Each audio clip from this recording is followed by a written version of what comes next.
السلام علیکم دوستو. تحفہ یا علی علیہ الصلاۃ والسلام مدد. میں فرقان حیدری ہوں اور آپ دیکھ رہے ہیں لکھ حدیث. دوستو, شاعری اور اہل بیت سیریز کی یہ ویڈیو کافی عرصے بعد بن رہی ہے. میرا درمیان میں بہت سے دیگر معاملات شروع ہو گئے تھے. کچھ ایڈیٹنگ کرنی تھی, کچھ پوڈ کاسٹ کی, اور جو اقرا سیریز ہے وہ تو اپنے ساتھ ساتھ چل ہی رہی ہے. لیکن چونکہ یہ ریسرچ ورک ہے, ریسرچ بیسڈ کام ہے, تو یہ وقت طلب ہوتا ہے, اور جب دوسرے کام ہو رہے ہوں تو پھر یہ کام اپنے آپ میں کہیں نہ کہیں رک جاتا ہے. لیکن خیر, جیسے میں نے آپ حضرات سے ہمیشہ کہا ہے کہ میری کوشش یہی ہے کہ ہر ویڈیو وقت کے ساتھ ساتھ اور بہترین سے بہترین آپ حضرات کو ملے. خیر دوستو, آج جس شاعر کے متعلق میں آپ حضرات سے بات کرنا چاہتا ہوں, یہ صرف ایک شاعر کی داستان نہیں ہے. یہ مصائب پر مبنی ایک شخص کی زندگی ہے, جس کی کہانی ہمارے پاس اتنی سی ہے بس. مختصر ترین جتنے میں نے شاعروں کی فہرست بنائی تھی اس سیریز کے اندر بات کرنے کے لیے, اس میں یہ شاعر سب سے مختصر ترین زندگی کا مالک ہے. ایسا نہیں کہ زندگی چھوٹی تھی, نہیں, اس شاعر کی زندگی چھوٹی نہیں تھی. اس شاعر کی زندگی بہت وسیع تھی, بہت طویل زندگی جی اس شاعر نے, اور بہت معرکۃ الآرا کام کی اس نے. لیکن مسئلہ یہ ہے کہ اس شاعر کے ساتھ جو دنیا نے کیا, اس کو سوچ کر کبھی کبھی میں کانپ جاتا ہوں. یہ ایک پورا مصائب ہے, ایک داستان ہے ایک ایسے شاعر کی کہ جس کو اس کا حق نہیں دیا گیا. اور پچھلی ویڈیوز میں اکثر آپ حضرات سے کہتا رہا ہوں کہ کچھ ایسے شاعر ہیں جن کے بارے میں صرف ہمیں ہماری کتب میں, یعنی کہ اہل تشیع کی فہرستوں میں اور رجال کی کتب میں ملتا ہے, لیکن تاریخ دانوں نے یا بالخصوص ادب نگاروں نے, ادب کی تاریخ رکھنے والوں نے ان کا نام نہیں لکھا, کہیں ان کا ذکر نہیں کیا. یہ تو خیر ایک معمہ ہے اور یہ ہمارے ہاں بہت عام ہوا ہے, لیکن ہمارے ہاں کم سے کم کچھ نہ کچھ مل جاتا ہے کسی نہ کسی شاعر کے متعلق. کوئی نہ کوئی قصیدہ, کوئی نہ کوئی سلام یا نوحہ یا مرثیہ مل جاتا ہے. لیکن اس شاعر کے متعلق ہمارے ہاں بھی کچھ نہیں ہے, اور یہی سب سے بڑا مصائب ہے, یہی سب سے بڑی دکھ کی بات ہے. اور ہمارا رونا یہی ہے کہ ہم ایسے دور میں ہیں, ایسا دور جی کر آئے ہیں کہ جس میں شاعروں کو ان کی ڈیو رسپیکٹ نہیں ملی, بالخصوص ان شاعروں کو کہ جن کی زندگیاں مدح محمد آل محمد میں گزری ہیں. دوستو, میں بات کر رہا ہوں حبیب بن اوس بن یحییٰ بن قحطان بالمعروف ابو تمان کی. دوستو, کبھی کبھار یہ ہوتا ہے کہ تاریخ دان کسی شخصیت کے متعلق کچھ لکھتے ہیں اور پھر آگے بڑھ جاتے ہیں, لیکن کوئی دوسرا تاریخ دان آتا ہے اور اس ایک فقرے کو یا اس ایک پیراگراف کو اٹھاتا ہے اور کچھ حصوں کو, کچھ نکات کو جمع کرنے لگتا ہے, اور پھر وہ اپنی طرف سے تحقیق کرتا ہے اور کچھ نہ کچھ نیا نکال کر لاتا ہے, اور پھر کوئی تیسرا تاریخ دان آتا ہے. اسی طرح ہوتا ہے. اگر ہم تاریخ کی بات نہ کریں, اگر ہم علم رجال اور علم درایات کی بات کریں, تو علم رجال میں بھی یہی ہوتا ہے کہ کوئی شخص, کوئی ایک بڑا عالم جو رجال پر کام کر رہا ہے, وہ ایک شخص پر بات کرتا ہے, اور اس کے بعد کا شخص اس پر اور بات کرنے کی کوشش کرتا ہے, کیونکہ اس کے پاس ایک فریم ورک ہوتا ہے, ایک سٹارٹنگ پوائنٹ ہوتا ہے, اور اسی کے ساتھ ساتھ یہ سلسلہ چلتا رہتا ہے. جس طرح ہمارے ہاں شروع ہوا رجال کشی سے, لیکن رجال کشی ہمارے ہاں ہے نہیں, وہ ناپید ہو چکی ہے. تو جو ہمارے پاس کتاب ہے وہ شیخ طوسی کی لکھی ہوئی اختیار معرفت الرجال ہے, جسے ہم عموماً رجال کشی کا نام دے دیتے ہیں. اور وہاں سے اگر آپ سلسلہ شروع کریں تو یہ سلسلہ آ کر اختتام پذیر ہوتا ہے سید خوئی کی معجم الرجال الحدیث پر, جو کہ تقریباً 7 جلدوں پر مشتمل ہے. تو اب آپ دیکھیے کہ اختیار معرفت الرجال کہاں 1000 سال پرانی کتاب, اور وہ ایک سٹارٹنگ پوائنٹ لے کر آگے آنے والے محققین نے کیسے کیسے ایک ایک شخصیت پر اضافے کیے اور کہاں سے وہ کہاں تک آئے. لیکن کبھی کبھار یہ ہوتا ہے کہ کوئی ایک ایسا شخص تاریخ میں رہ جاتا ہے کہ جس کے بارے میں نہ پہلا کچھ کہہ سکا اور نہ آخری کچھ کہہ سکا. اس میں سبھی سست روی کا شکار رہے ہیں. میں کسی کے متعلق یہ نہیں کہتا کہ اس عالم نے یا اس تاریخ دان نے خیانت کی ہے, نہیں, سبھی نے کی ہے, سبھی نے کی ہے. اور ہو سکتا ہے کہ کیوں نہ کرتے, ان تک خود کو کچھ نہیں پہنچا, ان تک خود کچھ براہ راست نہیں پہنچ سکا. اور کیوں نہیں پہنچ سکا, میں آپ کو بتاتا ہوں کیوں نہیں پہنچ سکا. دوستو, ابو تمان کے متعلق نجاشی اپنی فہرست میں لکھتا ہے کہ یہ ائمہ اطہار کے بہت قریبی شعراء میں سے تھے، اور یہ صرف شاعر نہیں تھے، علماء میں شمار ہوتے تھے، اور عام علماء میں بھی نہیں، علماء لغت میں، علماء زبان میں شامل ہوتے تھے۔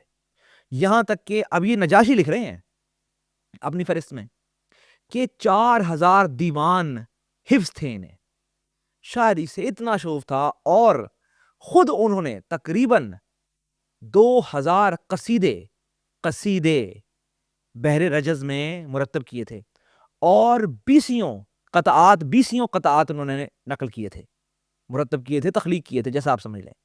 لیکن آج نہ نجاشی نے ایک قصیدے کو بھی نقل کیا، اور اس کے بعد اگر ہم سید خوئی تک آ جائیں تو سید خوئی تک آنے والے تمام علم رجال کے ماہرین، تاریخ دانوں کو چھوڑ ہی دیں، ہم ادب کے ماہرین کی بات اگر ہم کریں تو وہاں پر بھی میں آتا ہوں، لیکن علماء رجال نے تو اس پر کام ہی نہیں کیا۔ اچھا، اگر ہم تاریخ دانان ادب تک آئیں، جو ادب کی تاریخ رقم کرتے ہیں اور شاعروں کی اور نثر نگاروں کی تاریخ رقم کرتے ہیں یا جمع کرتے ہیں ان کے کلاموں کو، تو ان کے متعلق بات کر لیتے ہیں۔ ابو طمان کا دیوان موجود ہے، لیکن صرف ایک قصیدہ رائیہ کے علاوہ وہ شخص جن کے متعلق شیخ نجاشی کہتے ہیں کہ انہوں نے 2000 قصیدے بحر رجز میں آل محمد کی مدح پر تخلیق کیے، ان کے دیوان میں صرف ایک قصیدہ رائیہ ہم کو ملتا ہے جو کہ 73 بندوں پر مشتمل ہے۔ بس یہ ظلم نہیں تو اور کیا ہے، یہ خیانت نہیں ہے تو اور کیا ہے۔ میں شاید اس ویڈیو میں جذباتی ہو رہا ہوں، شاید ہونا چاہیے، شاید حق رکھتا ہوں، شاید میں ہوں ہی بہت سینسیٹیو، میں بہت حساس ہوں۔ جب میں دیکھتا ہوں کہ شاعروں کے ساتھ زیادتی ہو رہی ہے تو میں اپنے آپ کو روک نہیں پاتا، میں کیا کروں، میری یہ تربیت نہیں ہے۔ میں نے دیکھا ہے شاعروں کو در در کی ٹھوکریں کھاتے ہوئے، میں نے دیکھا ہے، اور پھر میں نے یہ بھی دیکھا ہے کہ جو شاعر معصومین کے متعلق ایک مصرع بھی کہہ دیتا ہے، معصومین اس کا حق ادا کرتے ہیں۔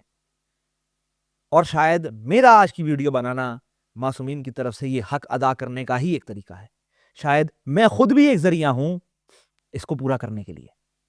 حسین بن اسحاق کہتے ہیں کہ میں نے بہتاری سے پوچھا کہ لوگ کہتے ہیں کہ تم ابو طمان سے بڑے شاعر ہو، تو بہتاری نے آگے سے کہا کہ اگر لوگ یہ کہتے ہیں تو میرے لیے کوئی فائدہ نہیں ہے اور ابو طمان کے لیے کوئی نقصان نہیں ہے۔ کیوں؟ کیونکہ میں اپنے دل میں جانتا ہوں، اور ابو طمان بھی اس بات کو جانتا ہے کہ میں صرف اور صرف اس کی جوتیاں اٹھانے والا اس کے شاگردوں میں سے ایک ہوں۔ مجھے جو کچھ بھی ملا ہے وہ اس کو پڑھ کر ملا ہے۔ ایسے شاعر، ایسے ادیب، ایسے زبان دان لوگ، اور ہمارے پاس اس کے متعلق ہے ہی کچھ نہیں۔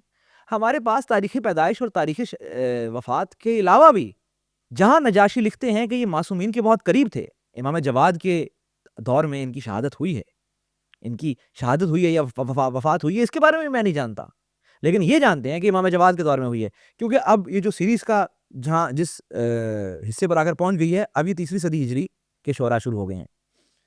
تو امام جواد کے دور میں ان کا انتقال ہوا ہے، ان کی وفات ہوئی ہے، ان کی شہادت ہوئی ہے۔ کیسے ہوئی ہے نہیں جانتے، کب ہوئی ہے نہیں جانتے، کتنی عمر کے تھے نہیں جانتے، کچھ نہیں جانتے ہمیں بس ایک نام ملتا ہے اور ایک قصیدہ رائیہ ملتا ہے جس کے 4-5 شعر مختلف جگہوں پر ملتے ہیں۔ دیوان کے اندر جو جمع کیا گیا ہے 73 شعروں پر مشتمل ہے، اور اس پر بھی تحریف کے بیشتر الزامات لگے ہیں۔ اس پر تو یہ تک بحث ہے۔ اچھا، معاملہ یہ ہوتا ہے کہ عموماً جو تاریخ دان ہوتے ہیں ادب کے، وہ اپنے پاس ریکارڈ رکھتے ہیں، بزرگان بھی اپنے ہاں ریکارڈ رکھتے ہیں، اور پھر وہ ریکارڈ نسل در نسل آگے پہنچاتے رہتے ہیں۔ تو ہم کو تو یہ تک نہیں پتا کہ آیا ابو طمان کا دیوان اس کی زندگی میں مرتب بھی ہوا کہ نہیں ہوا۔ جو ہمارے پاس دیوان موجود ہے یہ اس کا ہے بھی کہ نہیں ہے۔ ہمارے پاس صرف ایک سٹارٹنگ پوائنٹ ہے ابن عساکر کا اور شیخ نجاشی کا۔ شیخ نجاشی کہتے ہیں کہ انہوں نے 2000 قصیدے لکھے تھے، ہمارے پاس صرف ایک ہے۔ وہ کہتے ہیں کہ انہوں نے بحر رجز میں ہی صرف 2000 قصیدے لکھے تھے، باقی شاید اور بھی لکھے ہوں گے، لیکن بحر رجز میں 2000 قصیدے لکھے تھے، ہمارے پاس صرف ایک ہے۔ پھر ابن عساکر کہیں ایک آدھ شعر جو ہے وہ نقل کرتے ہیں طمان کے متعلق، ابو طمان کے متعلق، ان کے بیٹے طمان کے متعلق نقل کرتے ہیں، اور انہوں نے کسی ہاشمی کے سامنے سنایا تو انہوں نے کہا کہ تم اپنا کلام نہ سناؤ، اپنے والد ابو طمان کا کلام سناؤ۔ تو جب تمان نے وہ کلام یعنی کہ وہ شعر جو ایک آدھ شعر ابن عساکر نے نقل کیا ہے وہ سنایا، تو جس ہاشمی شخصیت جس کا نام نہیں ہے تاریخ میں، یہ بھی عجیب بات ہے، اس ہاشمی شخصیت نے کہا کہ تمہارے پاس اپنے والد کی شعری صلاحیت تو نہیں ہے، لیکن اپنے والد کا حسن تخاطب ضرور ہے، وہ ڈیلیکسی تمہارے اندر موجود ہے۔ اور پھر اس ہاشمی شخصیت نے یہ کہا کہ اگر شاعری شوخ اور حسن تخاطب اور حسن تکلم کا نام ہے تو پھر شاعر ابو تمان ہے، میں اس کے علاوہ اور کسی شاعر کو نہیں جانتا، اور اگر شاعری کسی اور چیز کا نام ہے تو اس سے میں واقف نہیں ہوں۔ اب آپ دیکھیے ویڈیو کتنی طویل ہوئی ہے، کتنی بات کر چکا ہوں میں رینٹ کر سکتا ہوں جتنا چاہے، میں اور بات کر سکتا ہوں، دل کس کس کے سامنے ہم دل کے بھگولے کھولیں، میں اور بات کر سکتا ہوں، لیکن بات کرنے کے لیے کچھ نہیں ہے، کیا بات کریں؟ اور یہی سب سے بڑا مصائب ہے، یہی سب سے بڑی زیادتی ظلم ہے ہمارے ساتھ کہ ہمارے پاس ابو تمان کے متعلق بات کرنے کے لیے کچھ نہیں ہے۔ وہ شخص جس کے متعلق شیخ نجاشی کہتے ہیں کہ اتنا بڑا عالم، زبان کا اتنا بڑا عالم کہ ان کے بعد ان کی نسلیں ان کا نام لیتی تھی، ان کا نام لیوا تھی، ادبا نے ان کے قصیدوں کو جمع کر کر کے اپنے ہاتھ رکھا، یاد کر کر کے لوگوں کو سنایا، وہ شخص جس کو 4000 شاعروں کا دیوان حفظ تھا، اس کے بارے میں ہمارے پاس کچھ ہے ہی نہیں، کچھ نہیں ہے ہمارے پاس۔ اب دیکھیں وقت بھی کس طرح انسان کو کس رستے پر لے آتا ہے۔ اس ہفتے میں نے ابو تمان پر بات کرنی ہے جن کے متعلق ہمارے پاس کچھ بھی نہیں ہے۔ اگلے ہفتے میں نے دیبل الخزائی پر بات کرنی ہے جس کے متعلق میں پچھلے 2 ہفتے سے تیاری کر رہا ہوں کہ دیبل پر بات کرنی ہے، دیبل پر بات کرنی ہے، لیکن دیبل پر بات کرنے سے پہلے میں نے خود پر یہ واجب سمجھا کہ میں ابو تمان پر بات کروں، حالانکہ دیبل اور ابو تمان محاصر ہیں اور دیبل کی شہادت ابو تمان سے پہلے ہوئی ہے، لیکن میں نے جان بوجھ کر ابو تمان پر ویڈیو دیبل سے پہلے بنائی، کیونکہ دیبل پر تو ہمارے پاس بہت مواد ہے، دیبل پر تو میں 40-50 منٹ بات کر سکتا ہوں آسانی سے، لیکن ابو تمان پر بات نہیں ہو سکتی تھی۔ ابو تمان پر کون بات کرتا اگر میں نہ کرتا؟ یہ معصومین کا کام ہے، معصومین نے مجھ سے کروایا ہے اور میں نے کیا ہے، جتنا مجھ سے ہو سکا میں نے کیا ہے، جو اتنی میری صلاحیت تھی میں نے اتنا کیا ہے، اس کے علاوہ میں کر نہیں سکتا تھا۔ جتنا میں ریسرچ کر سکا 2 ہفتے سے لگا ہوں میں 2 ہفتے سے کتابیں ڈھونڈ ڈھونڈ کے، عربی فارسی کتابوں کو چاٹ چاٹ کے مجھے کچھ بھی نہیں ملا، اور میں ہاتھ کھڑے کر کر آپ حضرات کے سامنے آ گیا ہوں اور جذباتی ہو گیا ہوں۔ یہ تو حالات ہیں یہاں کے۔ خیر، یہ تھی آج کی ویڈیو، انشاءاللہ اگلے ہفتے پھر ملاقات ہوگی۔ اگلے ہفتے شاید اگلے ہفتے نہ ہو سکے، اس کے اگلے ہفتے ہو سکے، ڈیپینڈ کرتا ہے کہ میں دیبل پر ویڈیو کتنی کمپریہنسو تیار کر سکتا ہوں، کیونکہ کچھ ایسے شعراء ہوتے ہیں جن پر ویڈیو فی البدی بنتی ہے، ایکسٹمپور بنتی ہے، جس طرح میں اپنے اقرا کا سیریز کی ویڈیو کرتا ہوں تو وہ فی البدی کرتا ہوں، ایکسٹمپور کرتا ہوں، وہ میں صرف بولتا ہوں، نہ میں وہ کتاب دیکھتا ہوں۔ ہاں کچھ فہرست یا کچھ واو وغیرہ ایک رات پہلے میں دیکھ پڑھ لیتا ہوں، لیکن میں کوئی نوٹس وغیرہ مرتب نہیں کرتا اس کے لیے۔ لیکن اس کے لیے چونکہ ریسرچ بیسڈ ورک ہے تو پھر نوٹس بنانے پڑتے ہیں، نوٹس کو یاد کرنا پڑتا ہے، مائنیوٹ ڈیٹیلز کو بھی یاد کرنا پڑتا ہے، جو باریک سے باریک ڈیٹیل ہے اسے بھی یاد کرنا پڑتا ہے، اسے ذہن میں رکھنا پڑتا ہے کوئی بھی بات کرنے سے پہلے کہ کوئی مسئلہ یہاں کا وہاں نہ ہو جائے، اس کے بعد گرفت ہو سکتی ہے۔ تو ہو سکتا ہے شاید اگلے ہفتے شاعری اور اہل بیت سیریز کی ویڈیو نہ آئے، کیونکہ ویڈیو دیبل پر آنی ہے اور بہت کام ہے۔ دیبل پر تو کتابیں لکھی گئی ہیں، دیبل آل محمد کے شعراء میں ایک ایسا شاعر ہے کہ جس کے دیوان پر شرحیں لکھی گئی ہیں، اس پر کتابیں لکھی گئی ہیں، تو پھر ایک ویڈیو میں اس پر بات کرنا بہت مشکل ہے۔ جس طرح کمیت کے ساتھ ہوا تھا، جس طرح کو سیر ازا پر ہوا تھا، سید ہمیری کے ساتھ ہوا تھا، میں نہیں چاہتا کہ وہ دیبل کے ساتھ ہو، کیونکہ مجھے لوگوں نے یہ کہا بھی ہے کہ آپ تھوڑی سی ویڈیو کو اپنی طویل کریں، تو ویڈیو طویل ہو جاتی ہے لیکن پھر یوں ہوتی ہے کہ اس میں جذبات زیادہ ہوتے ہیں اور کانٹینٹ کم ہوتا ہے۔ خیر، یہ تھی آج کی ویڈیو، لائک شیئر اور سبسکرائب کیجیے، دعاؤں میں یاد رکھیے، انشاءاللہ اگلے ہفتے ملاقات ہوگی، اقرا سیریز میں بھی ملاقات ہوگی، پوڈ کاسٹ بھی آپ حضرات کے لیے آ رہے ہیں انشاءاللہ۔ اگلے ہفتے اکبر عباس صاحب، استاد اکبر عباس صاحب کے ساتھ پوڈ کاسٹ ہے، ان سے بھی بہت اچھی باتیں کی ہیں ہم نے، اور پھر شاعری اور اہل بیت سیریز میں آپ سے پھر ملاقات کروں گا۔